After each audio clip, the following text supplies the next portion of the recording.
Drugs ಪ್ರಕರಣದಲ್ಲಿ ಮುಂದೆ ಪಂಜಾಬ್ ಮೀರಿಸಬಹುದು ಕರ್ನಾಟಕ, ಸಚಿವ ಜೋಶಿ ಕಳವಳ. ರಾಜ್ಯದಲ್ಲಿ ಡ್ರಗ್ಸ್ ಗಾಂಜಾ ನಿಯಂತ್ರಣಕ್ಕೆ ತ್ವರಿತ ಮತ್ತು ಕಠಿಣ ಕ್ರಮ ಕೈಗೊಳ್ಳದೇ ಇದ್ರೆ ಕರ್ನಾಟಕ ಪಂಜಾಬ್ ಅನ್ನ ಮೀರಿಸಲಿದೆ ಎಂದು ಕೇಂದ್ರ ಸಚಿವ ಪ್ರಹ್ಲಾದ್ ಜೋಶಿ ಎಚ್ಚರಿಸಿದರು. ಸಂಜೆ ಮಾಧ್ಯಮದವರೊಂದಿಗೆ ಮಾತನಾಡಿ, ಹುಬ್ಬಳ್ಳಿ, ಬೆಂಗಳೂರು, ಮಂಗಳೂರು ಭಾಗದಲ್ಲಿ ಹೆಚ್ಚು ಡ್ರಗ್ಸ್ ಪ್ರಕರಣಗಳು ಬೆಳಕಿಗೆ ಬಂದಿರುವುದೇ ಇದಕ್ಕೆ ನಿದರ್ಶನ ಎಂದು ಹೇಳಿದರು.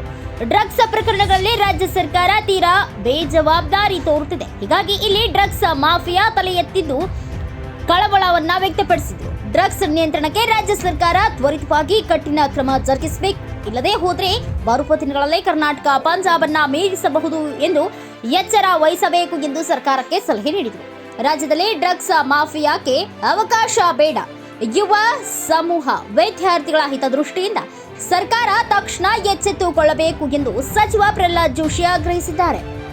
Dadu Lokhande, N S news 28 Kannada, Raybag.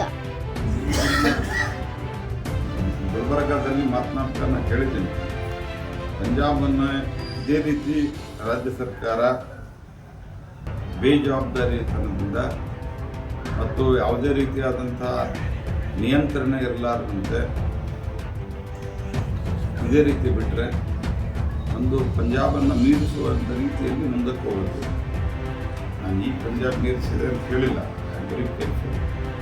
ಅದು ಭಾಳ ದೊಡ್ಡ ಪ್ರಮಾಣದಲ್ಲಿ ಈ ಒಂದು ಡ್ರಗ್ ಮೆನೇಸ್ ಅಂತೇಳಿ ಇಂಗ್ಲೀಷ್ನಲ್ಲಿ ಹೇಳ್ತಾರೆ, ಇದು ನಡೀತಾ ಇದೆ. ಇದಕ್ಕೆ ಸರ್ಕಾರ ಅತ್ಯಂತ ಗಂಭೀರವಾಗಿದೆ.